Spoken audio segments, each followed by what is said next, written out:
I think there are a lot of small businesses like me who don't have a business coach, and we don't know what to look for in a business coach.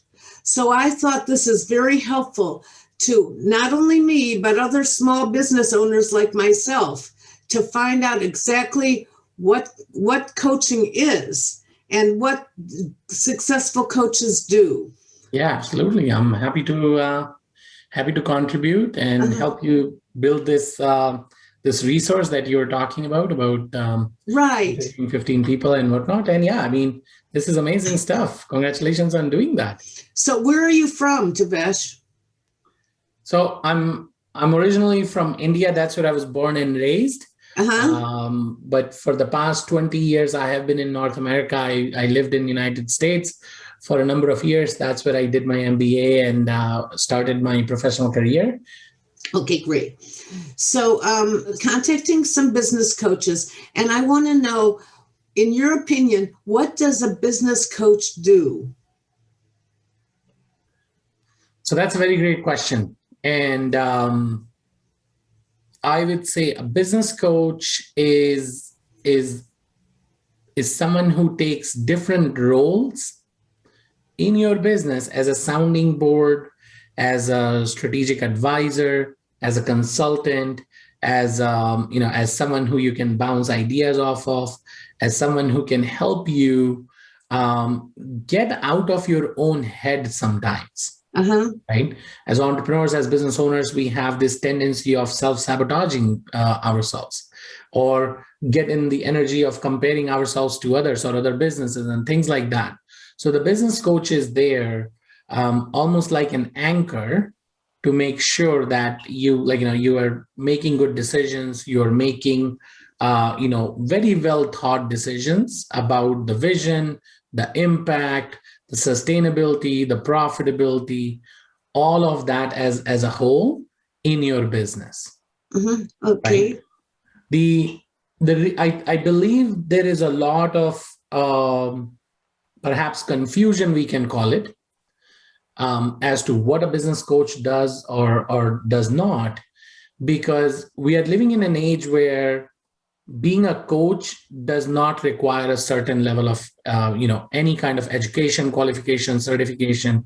There is no one big body that certifies being coach, right? Like if you have to be a fireman, you go to school, you get certified in that, and same for the doctor, same for the engineer, all that kind of fun stuff. But when it comes to business, there is no such thing. Yes, there are business schools and there are coaching training programs, but nothing stops you from becoming a coach or becoming a business owner, even in the lack of it. So meaning you don't have to go through a business school just to become a business owner. There's the same way you don't have to go through a coaching school to become a coach.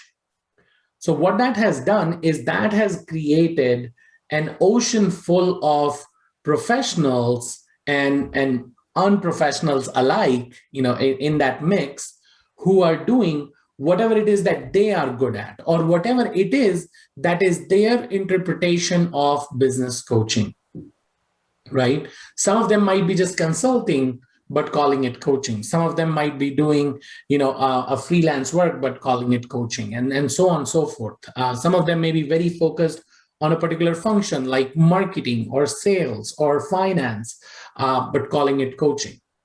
And it really depends on what your business needs help with when it comes down to actually picking that coach too. Because this is not to say that any of those are doing anything wrong. This is to say that before we actually explore what a business coach does, each and every entrepreneur should also sit with themselves and actually ask themselves a question that, what do I need in my business? What support do I need in my business to get to that next level? Whatever that next level is that you have defined. If you don't have that next level defined, then again, you need a business coach to make sure that there is someone who can guide, facilitate that discussion to help you get that clarity. So does that make sense? Yeah, well, that makes a lot of sense to me. And that's exactly why I'm doing this. And I could actually just set up an appointment with you and find out how you can help me. But I decided to share your information with other people like me who are looking for a business coach. So you mentioned that there is no training. You don't have to have training to be a business coach. So I want to know what makes you special? What kind of training have you had, or what makes you a good business coach? Yeah. So again, not that I'm the benchmark of being an amazing coach or being the best coach, which I believe personally for myself that I'm an amazing business coach. And my clients' results speak for that. I don't have to say that. My clients say that, and my clients speak for that, right? And their results speak for that. So with that said, though, if I look at, oh, you wanted to say something? Yeah, I want to say, what do they say? Yes, I'll share a few things. So one of the ones that comes across a lot, but it took me a while to really understand the weight and the value of that statement. Is every time I would ask for a testimonial from a client, they would say things like, oh, it doesn't feel like we are talking to a business person. It sounds like we are sitting with an elder brother or a best friend who knows a lot about business. So I used to get frustrated on this kind of a testimonial or a compliment, because I'll be like, why are they not talking about the revenue that they made? Why are they not talking about the profit that they made? Why are they not talking about all the time that freed up? Because I was stuck in the results so much more, right? Like the outcome. Why are they not talking about that? I was not giving much attention to the energy and the value and the process. But in hindsight, if we think about it, this is the best compliment anybody can give you. That it doesn't feel like that I'm sitting in a business coaching environment. It feels like someone who has got my back, someone who thinks dearly of me, someone who really thinks of my interests like a big brother is actually sitting there and walking me through a certain process or helping me make a certain decision. So that is one example of something that they would say, right? So going back to that though, in terms of my experiences, so I started my business career very early on. I started as a teen entrepreneur. So back when I was a teenager, I started a marketing and event management company, and we would do just one thing. We would do fashion shows. So the way I got started was I bootstrapped that. I did not have as much money. I wanted to make money. So back in the day, I went to a fashion school and I said, hey, wouldn't it be nice if I did a fashion show for you, and all your students got to showcase all the creative stuff, all the dresses that they have designed? And they're like, yeah, absolutely. And then I said, I don't have any money to pay, but I can showcase you. I can help you promote your school, promote your students, and they will get an opportunity to show off all the work that they have done throughout the year. The principal of the school said yes. Then I went to to a modeling agency and I said, you have all these models, but they don't have an opportunity to walk on the ramp. What if I did a fashion show? I will arrange for the clothes, but I cannot pay for the models. Would you be willing to do that? You will get an opportunity to take pictures. They will build their portfolio, so on and so forth. And this way, like literally this same pitch, Connie, I took it to the audio video guy. I took it to a new hotel that had opened up in the town, that, hey, the big fashion show is happening. Would you not want that fashion show to be happening at your banquet hall? And they're like, absolutely, yes. So I bootstrapped across the entire everything that I needed, and with very little, spend on doing the event. That's how I did my first fashion show. And we made lots of— You are amazing. Yeah. We just we just became resourceful. That's what being an entrepreneur is all about. We became resourceful. Go ahead. Well, I'm thinking that everything you're saying is sort of like I'm a teenpreneur, but 73 years old, because I'm doing this bootstrapping and trying to say, okay, here's some visibility for you, and we're going to help everybody else and build everybody's portfolio. So I love what you're doing, what you did when you were a teenager. Yeah, this was like 24 years ago. Anyways, so back then, that's what I did. That's how I got started. And I felt the power of entrepreneurship, power of resourcefulness for the first time in my life. So I was making money. all good was happening. Larger companies were now reaching out to us saying, can you do our fashion show? So for example, a beauty product company wants to do their product launch, but they are a product company. They are not a fashion show company. So they would rather outsource that to a marketing agency who can do that for them. And that became our first product. We now had a customer who was willing to pay us that, hey, if you go make my product launch happen through a fashion show, we'll pay you X. So now they were covering the cost for all the resources that we needed, plus paying us a fees to do all the work. And now we're in business. So long story short, I ran that business for a couple of years, made a lot of money. And, and then for some reason or the other, life happened, and two of my friends who I started that business with actually took over. I continued. I felt like maybe MBA is where, and Wall Street is where all the movers and shakers of the money are. And that's where, the big money is being made and all that. So I moved to New York City. I actually moved to upstate New York. Little did I know. So that was a big culture shock. That's another story for another day. Anyhow, I got into an MBA program in New York.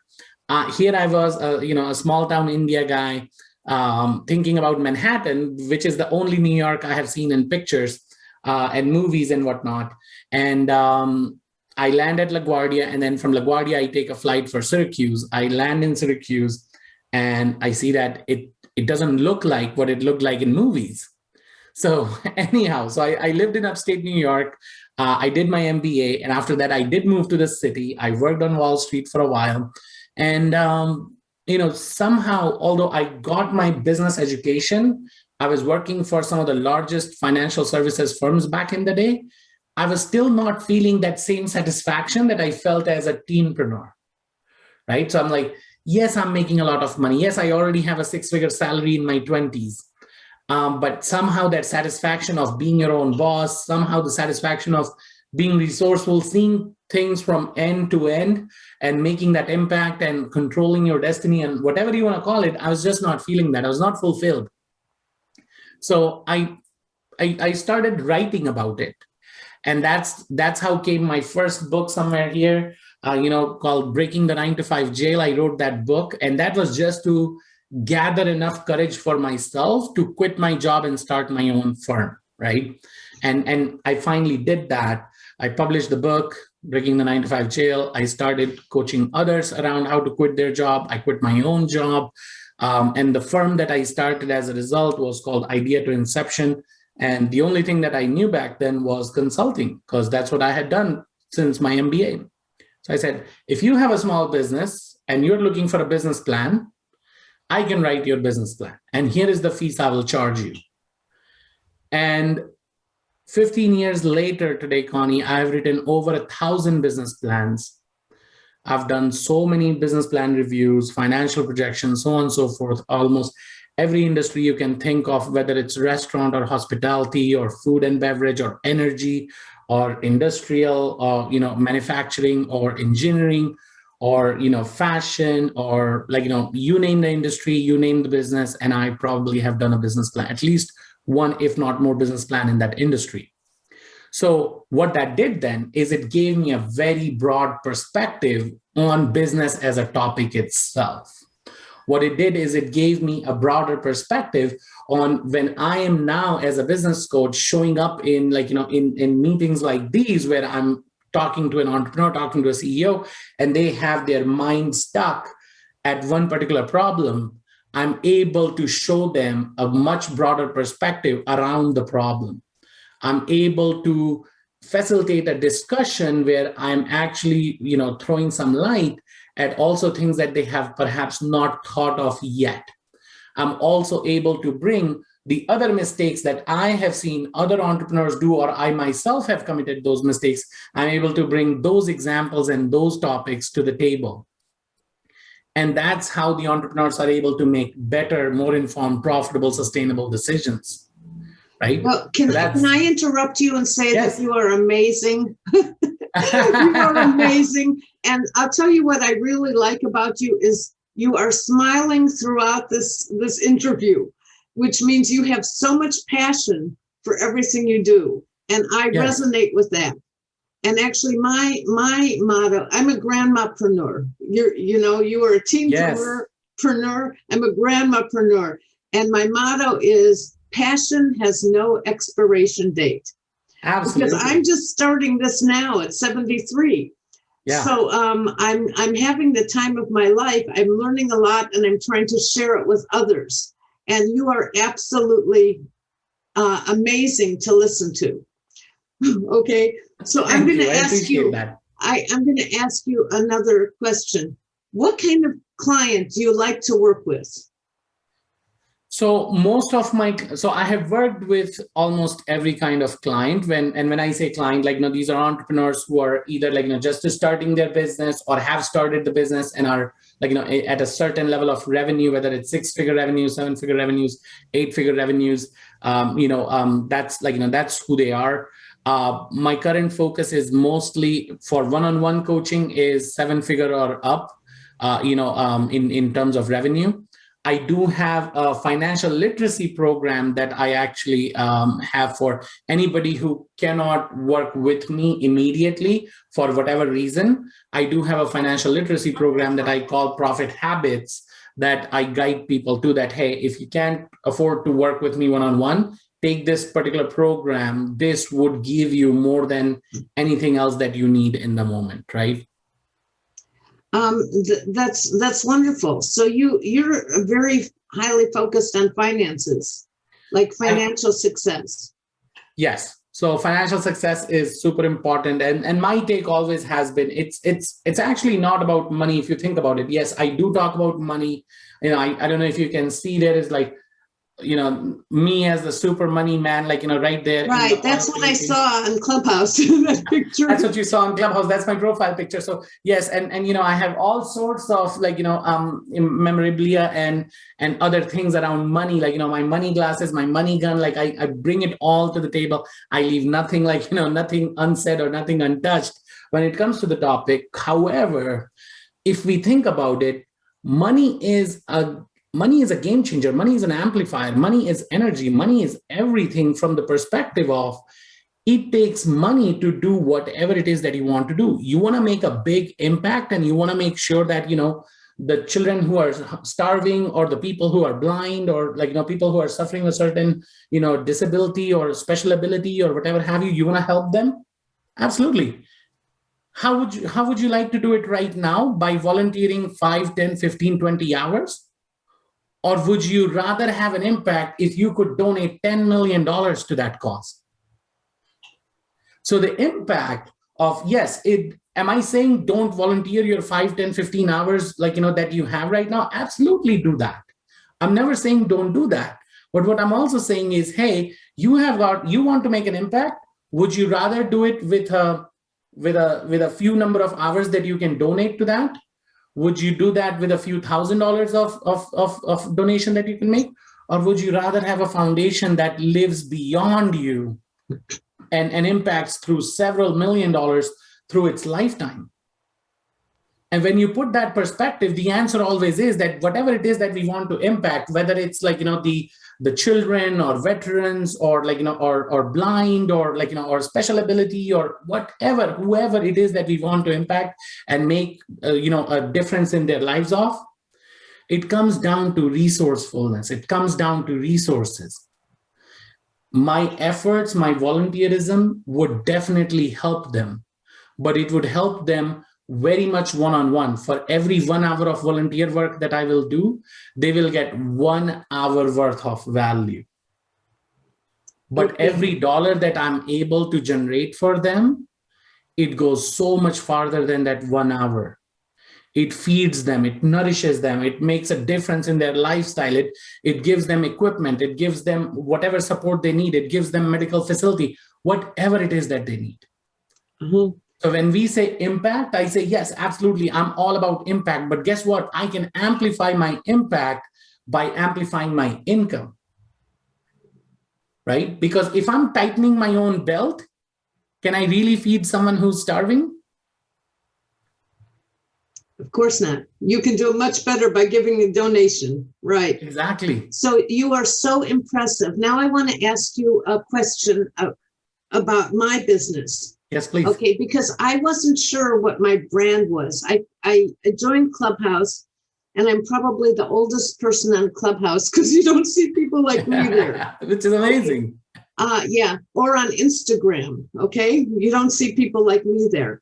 So I was a college teacher for 40 years. Okay, I taught writing, and I retired because I wanted to be an entrepreneur. Okay, and my first thing that I did is I became an inventor. And my products are for older people because I think it's a neglected market. People think that once you get old, you're gone. So I'm trying to be an example that it doesn't have to be that way. So my first product is called Tip and Split. And I invented this product for people who go out to eat in restaurants. And after you hit the age of 50, the eyes start getting really bad and we can't see. Especially when we go into a restaurant, we cannot read the menu. The print is too small and the restaurant is too dark. So we usually have to ask somebody else to read it for us, or we just order the special. So my little product has a magnifying glass. It has a light on the back because the restaurant is dark, and it can also figure out a tip and split the bill in 3 seconds. Now, sometimes a millennial will say, well, we have apps for that. Of course, I've heard that many times. But my people, my target market, does not want to use an app at the dinner table. Yeah. We would much rather talk with our friends. And once the phone comes out, the conversation ends and people start checking their text messages and doing all that stuff. So even some restaurants say, leave your phone, in this little box. So this is for my people who want to leave their phone in the box. And we can all figure out a tip, but sometimes after a few drinks, we don't want to think about it. Or when we split the bill, we just don't want to think about it. So somebody volunteers. So I made this product for people my age, okay? And I've always worked alone, okay? And I finally hired somebody for social media because I did not know how to use Instagram. I learned about it from my neighbor's high school kids. So now I have Instagram, but I didn't know how to promote this because my people are not on Instagram. Yes, I was going to say that. Yeah. So what I'm doing now is I told my social media marketer, who's incredible, I said, promote it to your age, like to 40-year-olds, what to give to their mother or their grandmother for Mother's Day. For example, because their mother would probably prefer this than another pair of bedroom slippers, saying that we're too old. This is saying that we like to go out to eat. So I have to learn how to focus to my target. So that was my first product. And actually I wrote a book about it. And the name of my book is called How I Got My Product on QVC, The Today Show, The View, and More in my retirement. Nice. Okay. Nice. That's amazing. So I'm having a lot of fun with it. But then during COVID, I decided that I do not want to encourage people to go out to eat, my age group, because we are high risk. Yes. So I changed my business. Well, I put this one on hold and I changed my business. I thought, what can people do when they're staying at home? So what I did is I gathered pictures. And in the olden days, we used to have photo albums. Now everybody has just the smartphone. But in my time, we had photo albums. So I gathered all my photo albums and I gathered pictures that I wanted to, I wrote little stories about each picture because I wanted to leave them for my children. And I have 6 grandchildren, and for future generations to know that grandma was not always an old person. Grandma used to be a kid once. So I have so many stories in my book about myself, okay? About myself. For example, I have one page where I have a picture of me standing in front of a car with my mother and my sister and one of my 4 brothers. And they said, notice that car? It's a Plymouth. I was born in that car. My parents couldn't quite make it to the hospital. So I have like so many stories in this book, and each one is accompanied. Oh, here's the picture of the car, and me as a little girl. And I have so many pictures. So my book is all about pictures. And I grew up very poor because my mother was a single mother with 6 kids. And I put this picture in my book of me going to a military ball and me going to the senior prom. And I said, notice the dress? We were not rich. So I wore the same dress because I liked it. It looks a little different in the color. But I shared all those things with my I'm sharing all those things with my future generations so they will know about me. And I wrote about my mother, who was the first female law student at the University of Minnesota. Oh, wow. And I want my grandchildren to know about that because my oldest grandson is 9, and he was learning about Supreme Court justices. And 2 of my mother's professors later became Supreme Court justices. Oh, wow. So I want my children to know about their history. So I looked it all up and I put it all in a book because nobody's going to know about me after I'm gone unless I tell them. And I hear this from so many people like your age who says, oh, my grandma just died. I wish I had interviewed her. So so what am I doing? I'm trying to appeal to younger people. Sit around the kitchen table or do a Zoom call with grandma and interview them and write their story. Even if they're in a nursing home, they will be so happy to tell their stories because that's, they're going to be gone soon. So this is my new project. I'm helping people. They don't need me. They can do it on their own, but I'm giving them the incentive. And I call this project Write Your Selfie. And the reason I call it that is because millennials are always taking selfies. Old people like me don't take selfies. So this is their chance to write their selfie. So I have a little course that I'm trying to promote. Now, the reason I'm giving you that background is if you were my coach, how would you advise me? Yeah. So a couple of things, right? For the first product, if it was not on hold, one of the things that, as you were speaking about, it came to is either I can sell it to people or I can sell it to where people are going and where they are going to be using it. So can I brand it as almost, can I sell it to, say, Cactus Club or Boston Pizza or Subway or bigger brands, Earl's and so on and so forth, all these bigger restaurants as almost like as swag, right? So they can buy it from you. You can put their logo in the back, just under the light, and you can sell it almost like a marketing material. And the big companies are going to write the bigger checks to you. So you don't have to sell one at a time. They can give that away at the restaurants or leave one at every table. So if someone needs it, they can just pick it up, use it, and leave it there. Exactly. Okay, so you are very, very wise because I was thinking about doing that. I'm working by myself, so I'm trying to work with that. I also thought about this would be a nice gift to people for restaurants to give, saying, welcome back. Yeah. Or cruise ships, welcome back. Okay. Yeah.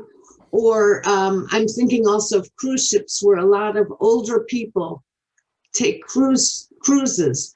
Yeah. And while they're on the cruise ship, I might have them work with me, so I get free cruises, to write their selfie while they're on the cruise. Yeah. Yeah. So I have a lot of ideas also.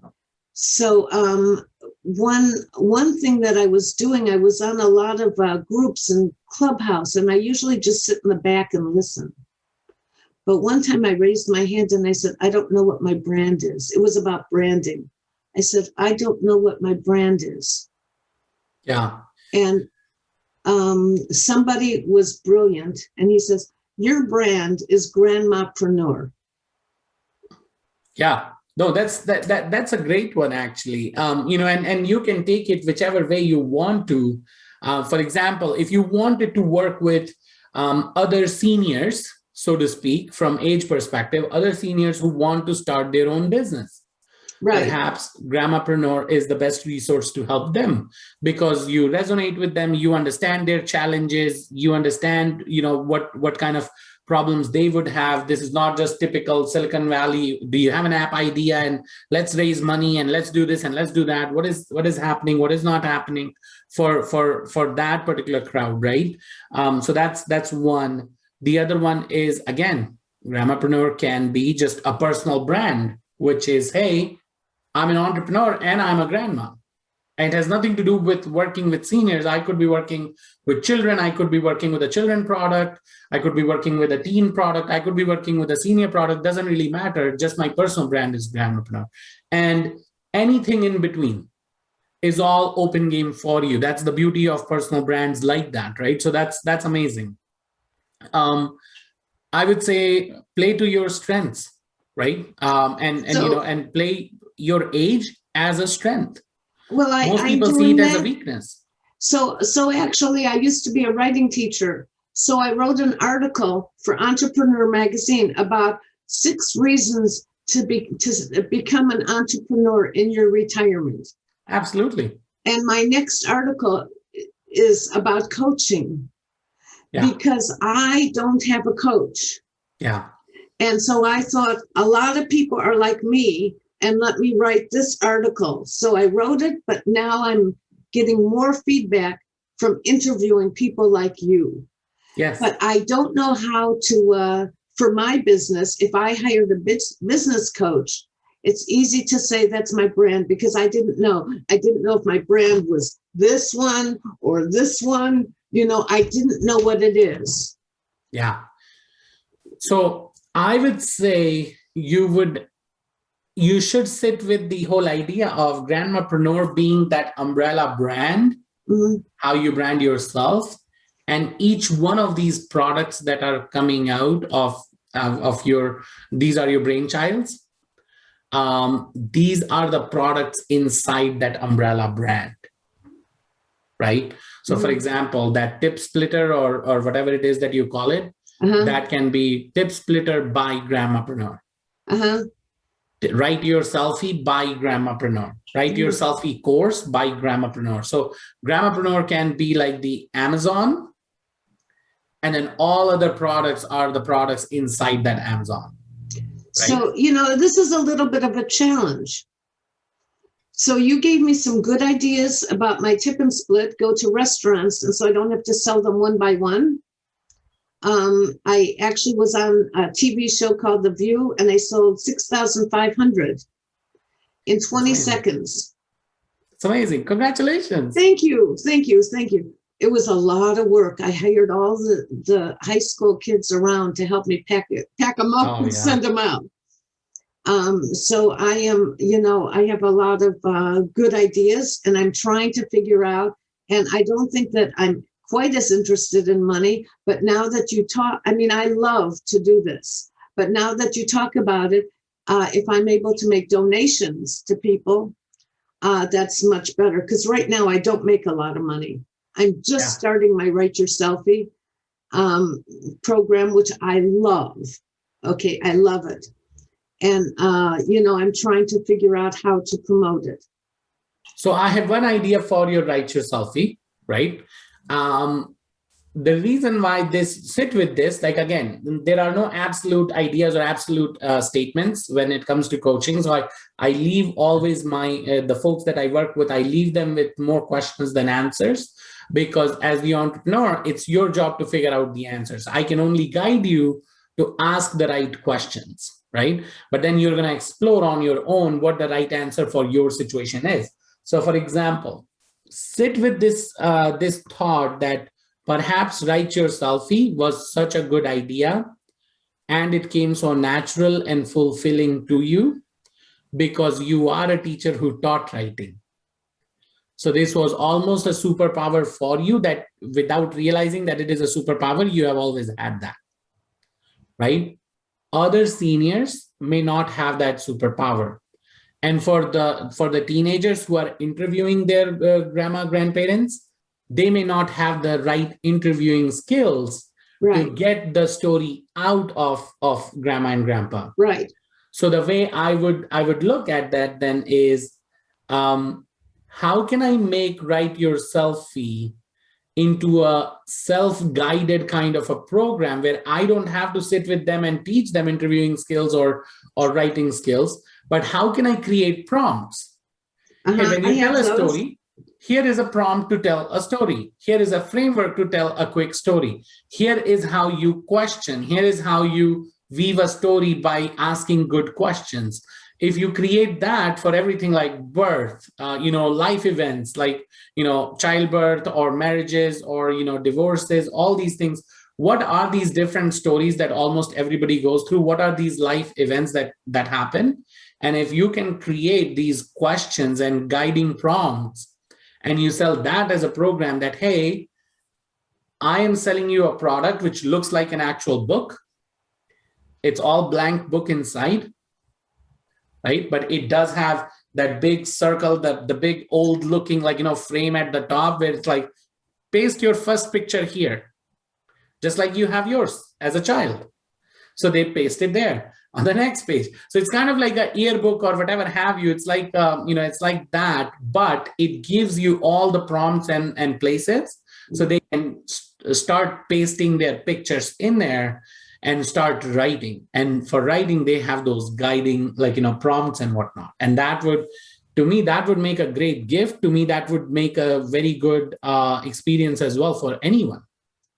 Right. So you are actually so perceptive, because I actually have a course that I made with six lessons, so they can actually write their own book in 6 weeks. Okay. Yeah, that's awesome. And what I just did today, I started last week. I'm writing an ebook. So when people sign up for my course, they not only get my lessons, but they get an ebook so they can look at exactly the steps to take, because I'm thinking that might be a nice lead magnet or something, whatever that is. And, so I'm actually working on it right now. I'm almost done with an ebook. And I learned that from being on Clubhouse, to make an ebook. And my lessons are, really easy to follow.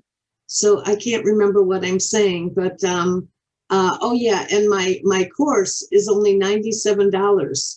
Yeah. And that's if they just want to follow my ebook and my lessons, or for like $197, I will give them guidance on everything, and I will suggest captions for them, and I will just help them.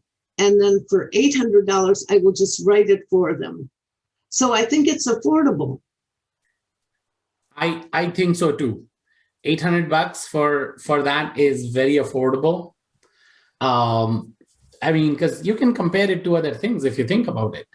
The people who I talked to when I first, made my website, they told me I should be charging a lot more. Because I don't really want to do it for them. I'd rather help them do it, because I would rather interview them and, get their thing. And this is so amazing for somebody who's in a nursing home to have their grown children come to them and work with them and write it. So I don't really want to write it for them because they have the memories, but anyway, so you are so full of ideas, and you've been working with me, and I'm hoping that other people will see your wisdom, how you just took some unknown person and gave me some brilliant ideas about what you would do with me as a business coach. Yes.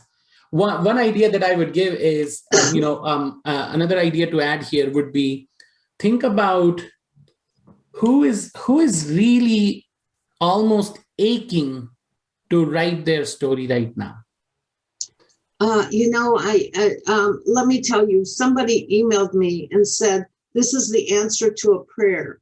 My husband is 82 years old and he has heart disease, and this would be so wonderful for him. And I'm sure there are a lot of other people out there like that who want to do it before it's too late. Exactly. And so where I was going with that is, it can also be a very good product, like for, say, someone who is in an unfortunate medical situation, and they have been diagnosed with something, and they have been given a timeline, so to speak. They have been told that, like even a young person, like a 40-year-old who has been diagnosed with a cancer, and he has been told that, you're gone in 6 months max. Then what a great product to sit with and write your life story, put some pictures there. Not only it helps you get your mind off of your medical situation, exactly, be more positive, but also you can show what dad was like, what mom was like, for your son or daughter or grandson or granddaughter, and things like that. And they would, at that point in their life, do they really care for $800? Probably not.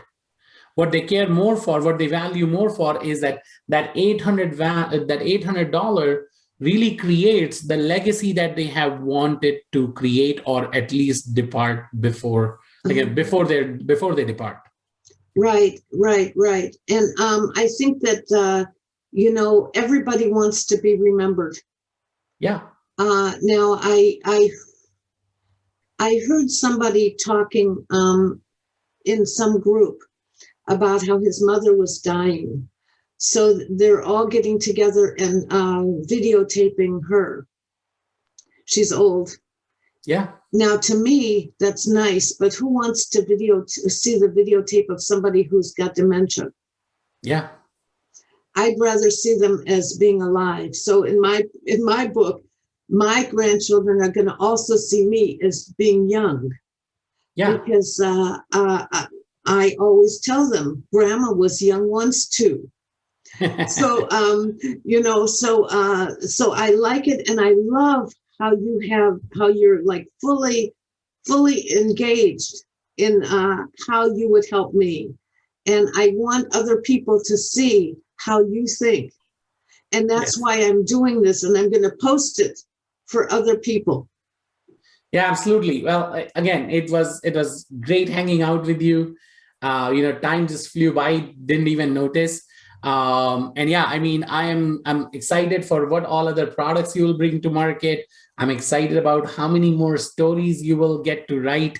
I'm excited about how many lives you would impact. I mean, this is all so much exciting. You're just getting started, as you said. So I'm super excited to see how all of this unfolds for you and how much success you have, not only financially and making money, but more importantly, as I said already, like the impact that you have on the lives you will touch and the ripple effect. So when you're writing one story, it's not just one life that you're impacting the children, you're impacting the grandchildren, impacting their legacy. I mean, this is amazing stuff. So I congratulate you for all the effort that you have made already and all the success you have had already, and wish you all the best for so much more to come.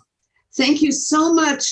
Thank you so much, Devesh. You were absolutely incredible. And I hope that people who are looking for a business coach will understand how helpful it could be. Yes. So thank you so much.